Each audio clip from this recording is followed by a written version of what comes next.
understand the digital space. Understanding the digital space. Digital space ni kumaanisha huku ni wapi, huku kunaitangwa digital. Ni wapi na nini inafanyikaga. So this is what is going to happen. Especially, we're going to be trying to understand the digital space for business, not for personal users. Of course, they're all intermarried, but you're trying to look at the digital space in terms of business, the business opportunity. So the digital space, basically, when anybody tries to get into the space of wanting to open or operate or become an entrepreneur, the first thing they think about is space, is location. They are always thinking, I have to have an ideal location. I have to open my business in the most ideal location where my customers can be able to find me. All right. I don't, but I'm saying Marimari, that's still a location. It's a mobile location. Now, anything that you do, whether movable or not movable, it becomes a business has to be founded on something that is called a location. When the government is trying to find out where you are and stuff like that, or you're going to record a business, to register a business, the first thing they will ask you is, where is the location of your business? Now, the digital space has made us realize that ukifungua duka in a specific location without integrating the capabilities of digital media, you then become in a prison. Unakuwa wewe ni mfungwa wa hiyo biashara, because you find that a lot of times people will open their business and they will sit in that location and wait for business to happen. Umeget? Unapataga msee amekaa tu, nimekaa, unakuwa mfungwa. Unapata ukifungua biashara, labda sema unauza manguo ama watu umefungua biashara bigi ya maana, unapata bado you are stuck in something that is called you become a prisoner of that space. Hata ukiandika mtu, ukiajiri mtu mwambie usiwahi toka hapa, you need to be here, you know, the customers need to find you, then it basically means that you become a prisoner of that shop. But we're trying to say, this is what we're trying to say, we need to marry both. We need to marry both the digital space, the digital location, and the physical space for business to scale up. Now, what we're trying to do here is scaling up business. Scaling up business basically means unaongezea ile biashara yenye wewe mwenyewe uko nayo. It will become bigger, okay? Scaling up is, you have to come into this space with a mentality of, if I was doing this business alone, the way that business is going to appreciate, I can no longer be able to do it alone, but I have to have people to help me. So you'll need like 1 or 2 other 3 people, partners or people that you can work with that will help you grow your business. Are we together up to that point? Oh, yeah. Great stuff. And there was this video that we played just a while back, just to be able to basically try and understand what I'm trying to say. And in just a minute, we will be able to play it. Sorry, I'm taking you back. Location, location, location. For any business to succeed, it must be in the most ideal location for its customers. Now, we used to have a beautiful studio over here, right in the middle of Nairobi CBD. Katikati ya Nairobi CBD. This was a perfect location for us and for our customers, up until a disaster happened. This building, as you see it there, burnt down, and all our cameras, all our equipment, everything burnt with it. Now, it was a disaster for us, but we were forced to learn about a new location, a very powerful location, and this is the digital space. Now, the digital space basically means you develop a website, you have a presentation of everything that you're offering, then you become active on social media, and your customers are able to find you easily just by a tap of a finger. Now, we can help you. We can help you create a free website. Free. Trying to say, basically, the emphasis of that video was people need to start moving from the physical location, and they need to come back to the digital space. These things need to be married together. And why is it important for this for the digital space?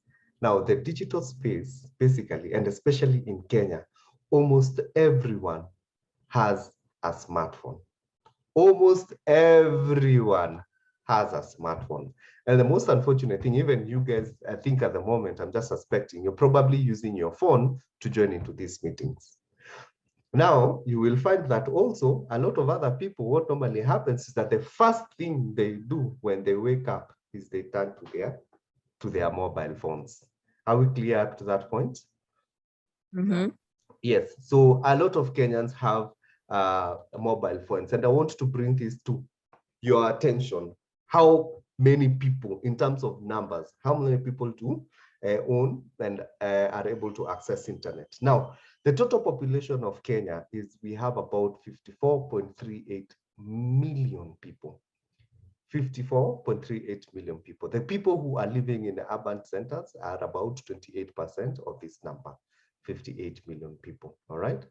Number of mobile phones or mobile connections, imagine they are more than our population, because we have about 59.24 million people. That's about 5 million more in terms of connections, yeah?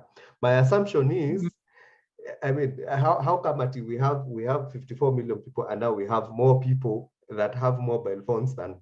My assumption is you'll find that there are other organizations that are that require the services, our services. I mean, require connection into our country. So utapata mtu ni Mganda and they are doing business with us. Utapata there's a Chinese person who's doing business with us, so they buy. You'll also find that there's some people who have multiple numbers. Okay, you have an Airtel line, you have a Safaricom line, you have a Telcom line. That is how we end up having a 59.24 million connections versus the population. That is 108. We have more connections than our population. Now, let us look at the number of internet users. Internet users. Unajua kuna tofauti ya kukuwa na phone na kutumia internet. So the internet users are basically 21.75 million versus a population. That is against that, we have like 40% of our population is using what? The internet. 40%. That is how powerful it is, eh? And that is how connected we're becoming. 40% of our population is using the internet. Now, active social media users, these are guys on Facebook, these are guys on WhatsApp, these are guys on Twitter, these are guys on, in fact, kasa hizi, simuliona ile video vile wase walikuwa kwa barabara on Thika Road. Yeah? Yeah. In fact, the first place that it was launched ilikuwa ni social media. I'm sure most of us learned about it on digital media space. Not ati tuliongojea news tukasikiza news alafu mimi kwanza nilikuwa napigiwa simu usiku. Najua mimi ni mtu wa dhambi, lakini I do not know why I'm the first suspect. Wasa leo nipigia simu, umeshikwa uko kwa barabara, ulifika. Hey, how come ni aje hujakuwa kwa hiyo jam? Hey, my friends, naambia wasema tulieni, mimi ni mtu nilikuwa home nimelala, hata nilijua asubuhi. Hiyo ni maajabu vile anyway, that is what people think of me. But anyway, active social media users, now you can see it is about 11 million people. Even in fact, in today's environment, it is easier to use social media to speak to government than to try any other channel. Yeah. All right. So let's move on. That is how it looks in Kenya. Now let's see how we are performing as Kenya against who? Against Africa. The total population of, can you see? The total population of Africa, we're about 1.3 billion people with an average age of about 20 years.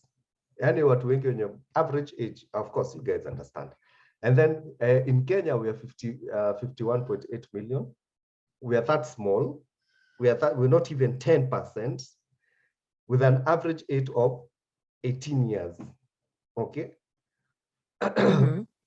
Now, in terms of mobile subscription, in Kenya alone, we have about 46.95. That is 91% penetration. 91% penetration. Basically, it's like Kila mtu Kenya akona simu na akona internet. Everyone in Kenya has a phone and has a in Africa, we have 1.that billion, 049 billion, with an 80% in terms of internet penetration. 80%. So still, it's a very big penetration. Yani, internet iko mahali kwingi, okay? But let's look at it this way. In terms of internet users, Kenya has 84% penetration. Wale watu wanatumia internet. In the whole of Africa, regardless of the fact that it is connected, 80% of it is connected, we only have about 473 million. That is 36% penetration. Basically, we are doing almost 10% of the whole of Africa in terms of consuming internet. Imagine. That's 10%. We are number one. We are number one consumers of internet in Africa. Number one. Tumeshinda mpaka kina Nigeria, tumeshinda kina nani? We are number one. Tumeshinda mpaka South Africa. In terms of internet penetration and internet consumption against our population, we are number one. So ndo naona hapa hivi mdomo wa Kenya na mdomo hawezi waweza kitu tukihappen hivi, ndo hiyo IMF sijui nini historia ya IMF, tumeshaenda mpaka tunapigia IMF simu. But anyway, acheni nisiwadanganye, an informed population is a very very healthy population. You know, kitu inafanyanga vitu zinasonga mbele. Okay, so we really need to get our population very very informed. Na hapo ndo mahali penye biashara iko. If we all get to see, if we are this powerful in terms of digital space, it basically means you need to be making money online. There is no excuse why you cannot make money online. Active social media users, again, angalia wa Kenya tuko 8.2 active. Active si ati ulifungua ukalala. Active as in unaponga tu online. 16% penetration, 8.2 million people are online. 8.2 million people. Wacha nikuulize, business yako ni gani? Unataka watu wangapi? How many people do you want? How many people? I would just imagine working with 1,000 people only. 8.2 ni watu wengi. But hata ukiconcentrate na social media peke yake, social media peke yake inaweza over sustain, because 8. Kama saa sisi kwa studio, we only need like about 20 clients. 20 clients wakikam per day, unasikianga kichwa inalipuka. Is that true? Yeah. Sasa hebu imagine, just imagine, hawa watu wote tunaweza watu wa social media. And if we just target 1,000 people, 100, what's 1,000? Just 100 people. What's 100? Just 50 people. I mean, we just talk to 50 people. All we need is 20. Just 20. And your business is done. Don't you think this is where you should be having your business? We get, yeah? For our 8.2 million people, you cannot miss your opportunity. You can even decide my business is entirely going to be on social media, on digital, on the internet space. Now, let's get even into more details and understand where these people are in terms of social media. Facebook, ndio the leading, iko na 51%. Kila mtu wote mwenye kwa social media. I mean, when we are saying this is the population, then 8 million. Nakumbuka wale 8 million people wenye kwa online. Active social media users, 51% are on Facebook. 51% are on Facebook. Okay. Now, and this statistic is from our Start Counter. It's a global stats. Okay. And these statistics are just in Kenya, and this is March, just last month. So basically shows you how recent this story is. Yeah. So 51% are on Facebook. Anybody on social media is on Facebook. So mathematics, about 4 million people are using social media actively. Then we have the number 2, which is Twitter. Twitter ile kelele na kwanga Twitter, tunajuanga. My Twitter handle wako about 20. That is the next very popular social media platform in Kenya. Watu dharau Pinterest. They don't know how powerful it is. It has 13.43% of users, of social media users are on Pinterest. So guys, we need to go back to Pinterest. We need to find out what is happening there. Where is the fun there? Because we're checking a bit Instagram. In fact, Instagram is surviving only by the reason that they are owned by Facebook. We're checking. But it basically means Pinterest wako mbele ya Instagram. But no, hold on, it's just in Kenya. We're talking Kenya. Then YouTube now has gone down. That is in terms of, that's we only have about 5.7%, 5.42% of people using YouTube. But people now are going back to YouTube to refer, to research, to do things like that. Okay. LinkedIn, bro, hata tufai kuongea story ya LinkedIn 2 week or 2. Man, it's doing too badly, but at least imetokea mahali. Now there are others zenye hatuja mention kama kina WhatsApp. WhatsApp is very powerful. It is actually bigger than Facebook.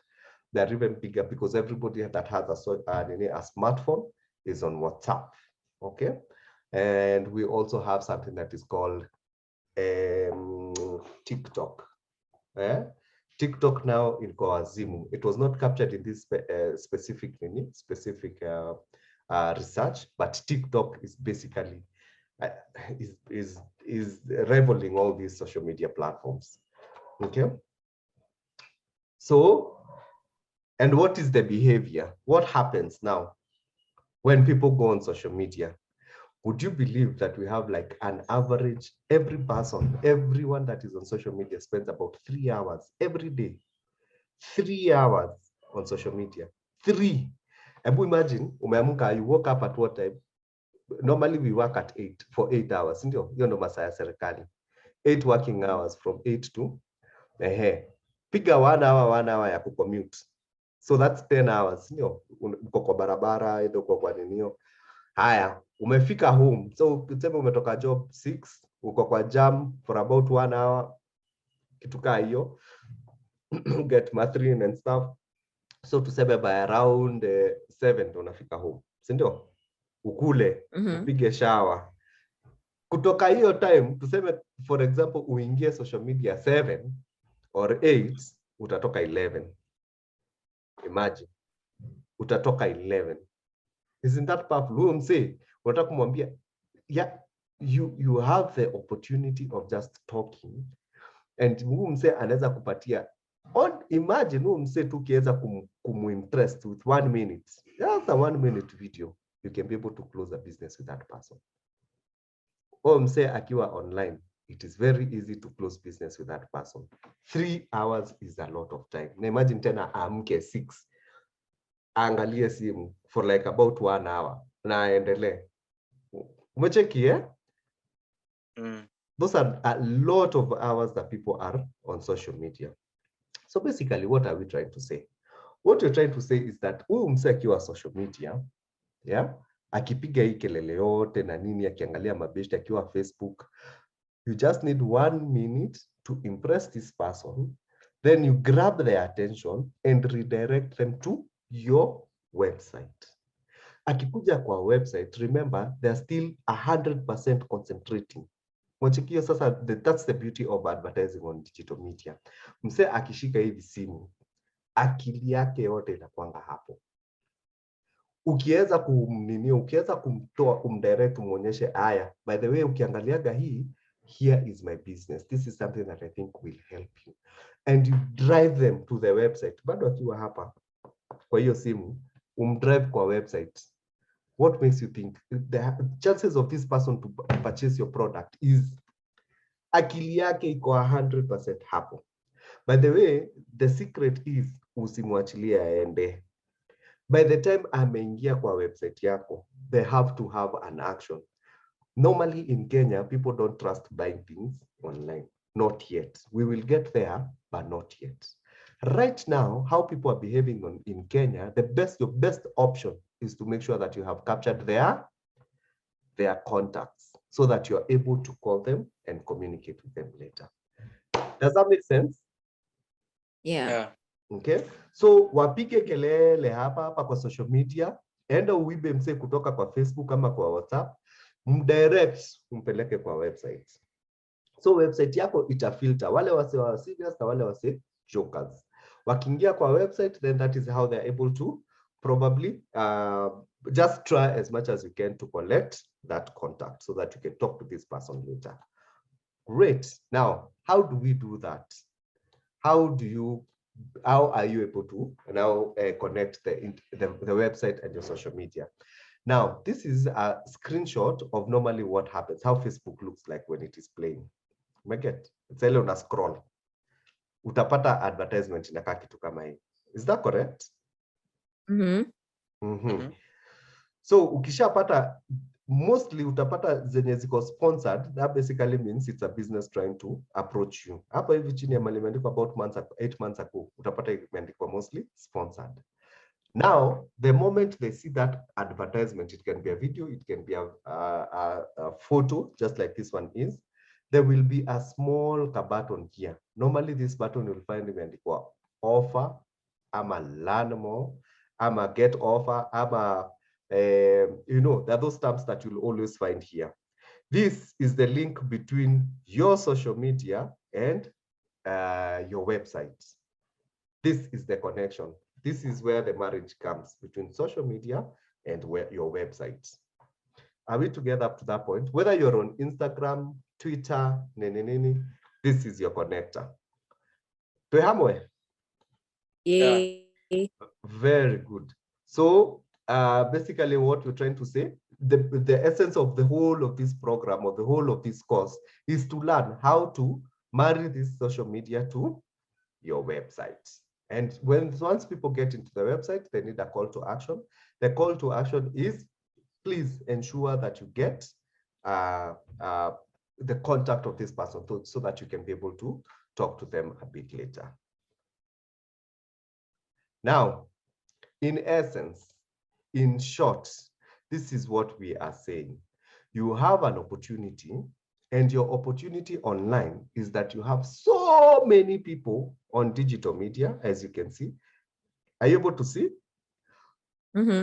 All these people are like on digital media, and you are the person that is standing there with your business. You need to tell people what you are doing exactly. So you have the opportunity of speaking and doing a presentation about your business. This is your business opportunity. But I want us to watch this video so that you can see normally what happens to ourselves as a business. Can you still see the screen? Yeah. First of all, wacha to understand what is social media in a layman's language. Social media ni kama a gathering of people. Okay. Ni kama vile tu wase huenda church. Ni kama vile wase huenda tu shule. Ni kama vile wase huenda, soko. It's basically a gathering of people. All right? So now, you are given an opportunity to stand on the podium. Okay. All right? Unapatiwa, unaona ukishaenda kwa church alafu uambiwe karibu mgeni mheshimiwa, stand on the podium, now speak, tell us about what you have. Now social media inakuanga hivyo, only that it happens where? Online. Exactly. Now the problem with so many people, a lot of businesses, what they do is that you are given the opportunity. Imagine yourself, umepatia opportunity, you're standing in front of a class, and you keep quiet. Oh, so you are saying we are not using social media properly? Exactly. In business, even like as a person, but mostly business. You see, ukienda pale vo unakujaga na agenda. You must have an objective. Okay. All right. If you have your biashara and you want to make sure that you're pushing it, what happens is you have to package it. Okay. All right. First of all, let's explain kitu moja. Social media is just one element. All right. Social media is just one element, one part of digital marketing. Oh. Exactly. Tell us about it. Now, ukiwa class as a teacher, you need to leave your students with a what? An assignment. Okay. You need to give them something to do. It's called a call to Mhm. action. A call to action, A okay? call to action. Mhm. So when you're giving your audience a call to action, ukishafunza, ushasema kila kitu about your business, Mhm. let them go to somewhere where they can now see your profile vizuri. They can see everything about the product that either you're selling or the service that you're selling. Okay. And this call to action will lead them to something called a website. A website, okay. Exactly. Mhm. So website, hapo ndo mahali penye kuna chocha yote about You. yourself. Okay. So you organize yourself properly. Hapo ndio inaitangwaje? Your home. Exactly. Your home. It is sasa hapa ndio mahali ile product iko. Okay. So we have understood that what you're supposed to do is basically get your products out there. Develop a website for yourself. Are we together? Yeah. Have you heard that Yes. video? Was that video clear? Yeah. Yes, it was. Ah, very good. Oh, we can hear a stranger talking. That is James on the black screen. Karibu sana, James, but at Yeah, least my camera is bad. yeah, okay, no problem. But now sasa umeingia tukimaliza. I'm so sorry. I hope that you'll be able to catch up. We might have or rather we'll share whatever we have been doing, the recorded videos. Okay, so even as a politician, when you do your things, at the end of the day, you want people to go and vote. That is your call to action. As a teacher, you want people to do an assignment so that you can understand if they have. So as a business person, you need people to go from your from the social media and they go to your website. Now, when they go to your website is where they're going to get the whole presentation of exactly what is there. So in the next class, we'll be integrating those systems, all social media platforms, we integrate them. Then we shall also learn how to create content and things like that.